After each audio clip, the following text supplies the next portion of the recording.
నమస్కారం. రండి గురూజీ. మీ కాటన్ ఫ్యాక్టరీలో అగ్ని ప్రమాదం ఎలా జరిగింది? షార్ట్ సర్క్యూట్ అంటున్నారు. మొత్తం మిల్లు కాలిపోయింది గురూజీ.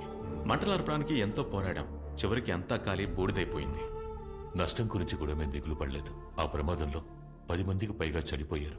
25 మందికి పైగా కాళ్ళు చేతులు కోల్పోయారు. ఆఖరికి ఆ ఫ్యాక్టరీని మూసేయాల్సి వచ్చింది. మా తాతయ్య ప్రారంభించిన మిల్లు ఇప్పుడు మా అన్నయ్య తన కొడుకే చూసుకుంటున్నారు. వీడు నా తమ్ముడు.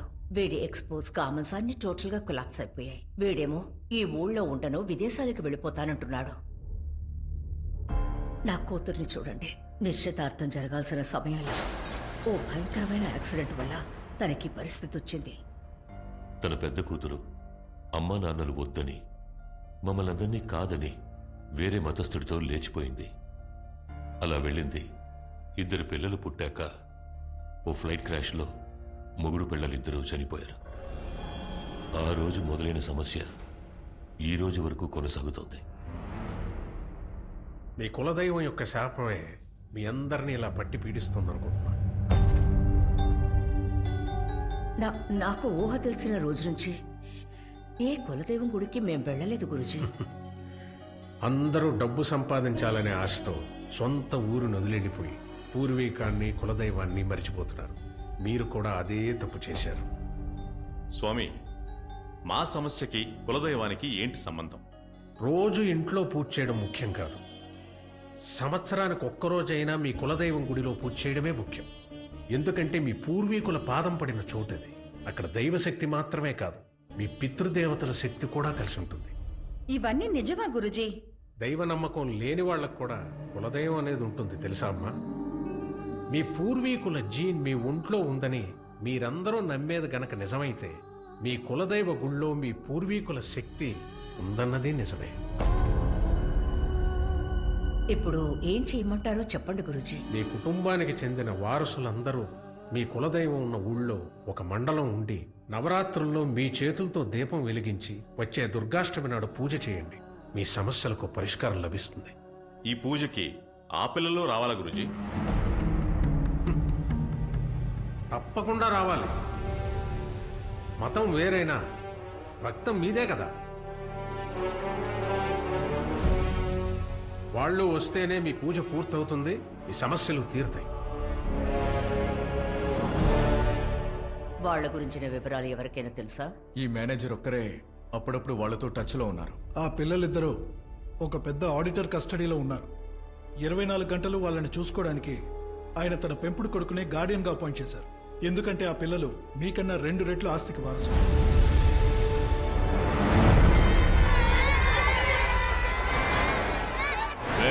నువ్వివ్వబోయే తీర్పులోనే నీ మనవరాళ్ల ప్రాణాలు ఆధారపడున్నాయి. చట్టంలో ధర్మం, న్యాయం ఈ రెండిటి ముందు నాకేది ముఖ్యం కాదు. రేయ్, ఏంటి పోలీసులున్నారని ధైర్యంతో మాట్లాడుతున్నావా? ఏ పోటుగాడు ఈ చోటుని కనిపెట్టలేడు. దారుణంగా నీ పిల్లలతో పాటు ఈ బస్సులో ఉన్న 40 మంది పిల్లలు చావబోతున్నారు.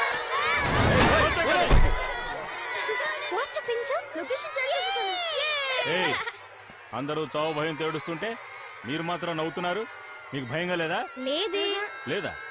మిమ్మల్ని ఎవరు కాపాడతారో చూస్తాను. వస్తున్నారు మా గాడ్ ఫాదర్. రాణి రాణి.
అయ్యా తీర్పు మీరివ్వండి.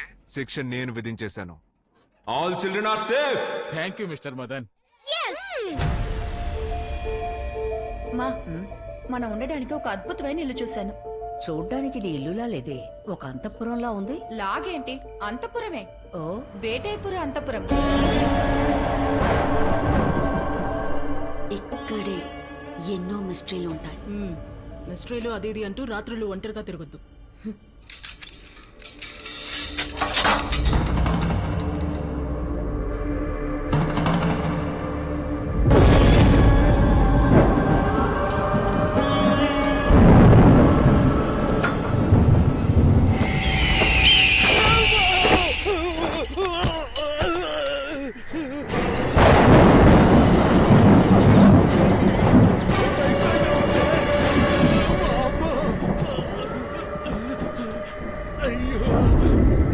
ఎప్పుడో ఒకసారి ఈ బంగ్లాకు వస్తున్నారు. వచ్చినప్పుడల్లా ఇదే ఎఫెక్ట్. ఈ తాళం చేతిలో పట్టుకున్నప్పుడల్లా నా ప్రాణం పోతోంది. ఏమయ్యా నాదా, కైలాసనాథా, నీకు నేనేం పాపం చేశానయ్యా? నాకేదైనా ధర్మం చేయాలని ఆశపడుంటే ఓ 3 కాసులు చైను నా మెళ్ళో వేసి ఉండొచ్చు. సరే కాదంటావా, ఒక 5 ఎకరాల పొలం ఇచ్చి వ్యవసాయం చేసి బతకరాని చెప్పుండొచ్చు. సరే దానికి నీకు మనసు రాలేదా? రోడ్డు వేస్తున్నావు కదా, దానికి తారు వేసే మిషన్ ఉంది చూడు, దాంట్లో డ్యామేజ్ అయిన ఒక మిషన్ ఇచ్చి సందుగొందుల్లో రోడ్డు వేసుకుని దాని మీద ఒక బోర్డు పెట్టి నా బతుకు బండిని నడిపించేవాడిని. ఇవేమీ లేకుండా ఒక భయంకరమైన బంగళాన్ని నా నెత్తిని కట్టి దీన్ని అమ్ముకొని బతకరాని నువ్వు వెళ్ళిపోయావు. దాన్ని అమ్ముకోలేక ఉంచుకోలేక పిచ్చిపడి తిరుగుతున్నాను. ఇందులో 45 రూమ్లకు పైగా ఉన్నాయంట. మన ఫ్యామిలీలో ఉన్న వాళ్ళందరూ ఉండడానికి ఈ అంతఃపురం తప్ప ఇంకే పెద్దిల్లు ఒకటి లేదు. అది మాత్రమే కాదు, ఈ అంతఃపురం నుంచి మన కులదైవం గుడి జస్ట్ 5 కిలోమీటర్స్ అంతే. ఈ ఇల్లుని అద్దెకి తీసుకోవచ్చు లేదా కొనుక్కోవచ్చు అని కూడా చెప్పారు.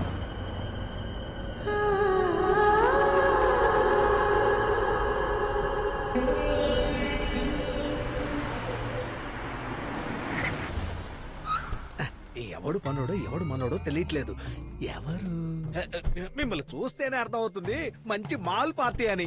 అయ్యా, మీ హోటల్లో లాగా పిండి రుబ్బడానికి గ్రైండర్లు ఇక్కడ ఉండవు. ఓన్లీ రుబ్బు రోలు పత్రం అంతే. నేను నీకు వంట మనిషిలా కనిపిస్తున్నా? అయ్యో అన్నా, సారే మన ఇంటిని లీజుకు తీసుకున్నారు. ఎవడా ఇతను? అన్నే ఈ ప్యాలెస్ కు ఓనరు, పేరు బసవయ్య. అవును, ఓనరా? చూడ్డానికి ఇంటి పనుల్లో ఉన్నాడు. ఏ జాగ్రత్తగా దించండి. సరే సరే. ఓనరా? నమ్మడం లేదేంటి? ఎవరెవరు ఏ ఏ రూమ్ లో ఉండాలని ఎవరైనా ఓనర్ అడిగారా? వస్తున్నా.